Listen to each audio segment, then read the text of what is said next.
আজ আমাদের শহীদ দিবস ও আন্তর্জাতিক মাতৃভাষা দিবস। পৃথিবীর কোনো দেশেই ভাষার জন্য জীবন দিয়েছে এরকম নজির কোথাও নেই। এইটিকে স্বীকৃতি দিয়ে ইউনেস্কো আন্তর্জাতিক মাতৃভাষা দিবস হিসেবে আজকের এই দিবসকে স্বীকৃতি দিয়েছে। শহীদ বরকত, রফিক, জব্বার, সালাম, তাদের রক্তে ঢাকা রাজপথ রঞ্জিত হয়। এটি মূলত ছিল একটি বৈষম্যহীন ব্যবস্থা, সাম্য, ন্যায় বিচার, গণতান্ত্রিক অধিকার এবং আমাদের মাতৃভাষা, মায়ের ভাষায় কথা বলার অধিকার নিয়ে এই আন্দোলন হয় এবং শহীদরা তাদের রক্ত দেয়। ভাষা আন্দোলন, স্বাধিকার আন্দোলন, 24 জুলাই আগস্টের আন্দোলন এবং গণতান্ত্রিক আন্দোলন দীর্ঘ সময় 17 বছর ধরে গণতান্ত্রিক আন্দোলনে যারা আত্মাহুতি দিয়েছেন, শহীদ হয়েছেন, সকল শহীদের আত্মার মাগফিরাত কামনা করি এবং যে সাম্য, ন্যায় বিচার,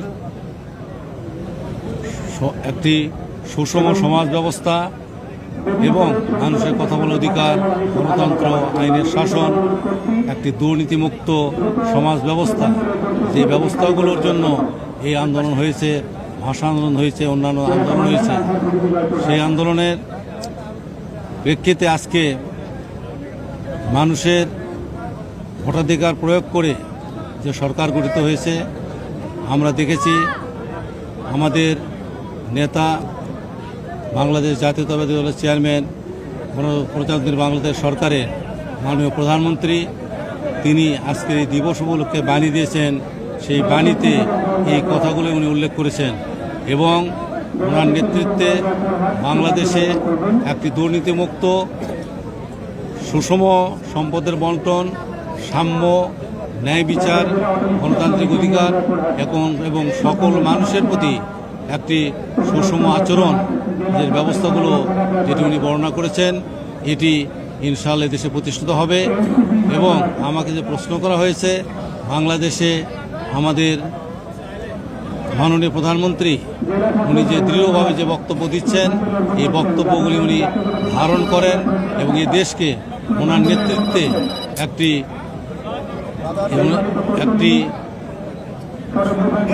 ন্যায়ভিত্তিক সমাজ ব্যবস্থা এবং একটি গণতান্ত্রিক আইনের শাসন, ন্যায় বিচার, দুর্নীতিমুক্ত একটি দেশ প্রতিষ্ঠিত হবে, এটি আমরা আশা করি এবং বিশ্বের দরবারে এ দেশ উন্নতির দিকে যাবে, উন্নয়নের দিকে যাবে এবং এ দেশে একটি সমৃদ্ধশালী জাতি হিসাবে আমরা প্রতিষ্ঠিত পারব।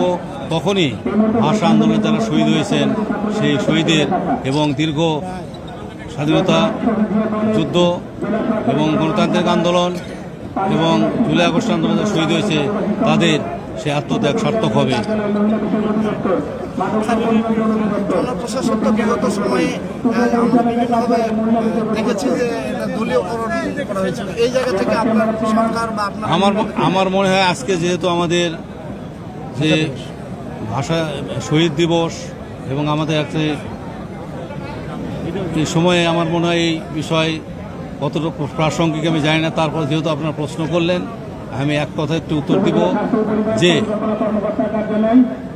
মাননীয় প্রধানমন্ত্রী ইতিমধ্যে বলেছেন, সরকারি কর্মকর্তাদের ক্ষেত্রে মূল্যায়নের একমাত্র পদ্ধতি সততা, দক্ষতা এবং মেধা।